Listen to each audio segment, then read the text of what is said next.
April 14 అంటే ఈరోజు ఇది ఒక పబ్లిక్ హాలిడే మాత్రమే కాదు, అంతకన్నా ఎక్కువ. ఎన్నో కోట్ల మంది జీవితాల విధిని, వారి యొక్క రాతను మార్చిన వ్యక్తిని గుర్తు చేసుకునే రోజు. న్యాయం యొక్క మార్గాన్ని వెలిగించడానికి వివక్ష నుండి లేచిన వ్యక్తి.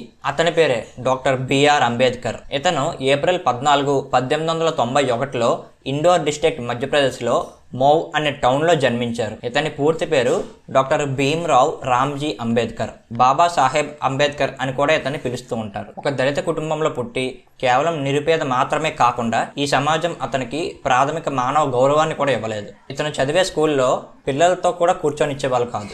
అతని జీవితంలో జరిగిన ఒక ఇన్సిడెంట్ చెప్తాను. ఒకనొక రోజు చాలా దారుణమైన ఎండలో గంటల పాటు నించొని ఎడ్ల బండి కోసం అంబేద్కర్ గారు ఎదురు చూస్తున్నారు. ఆ ఎడ్ల బండి నడిపేవాడు అంబేద్కర్ గారిని ఆ ఎడ్ల బండి ఎక్కించాలి అంటే కొన్ని కండిషన్స్ పెట్టాడు. ఆ ఎడ్ల బండిని కానీ అతన్ని కానీ అసలు ముట్టుకోకూడదు అని. ఈవెన్ ఆ ఎడ్ల బండి ఎక్కిన తర్వాత కూడా అంబేద్కర్ గారిని జంతువుల కన్నా హీనంగా ట్రీట్ చేశాడు. ఎందుకంటే అతని క్యాస్ట్ మహర్. అప్పట్లో మహారాష్ట్రలో ఈ మహర్ అనే క్యాస్ట్ వాళ్ళని దగ్గర కూడా రానిచ్చేవాళ్ళు కాదు. ఇతను తాకిన ఏ వస్తువుని వాళ్ళ స్కూల్లో ఎవరు ముట్టుకునేవారు కాదు. ఈవెన్ నీటి కొండను కూడా. ప్రతిరోజు అంబేద్కర్ గారు ఎన్నో అవమానాలు పడుతూనే ఉండేవారు. ఒక తరగతి గదిలోకి అనుమతి కూడా దొరకలేని వ్యక్తి ఈ రోజున the rule of the nation రాసిన వ్యక్తిగా అయ్యారు. మన రాజ్యాంగం యొక్క అసలైన శిల్పి డాక్టర్ బిఆర్ అంబేద్కర్ గారు.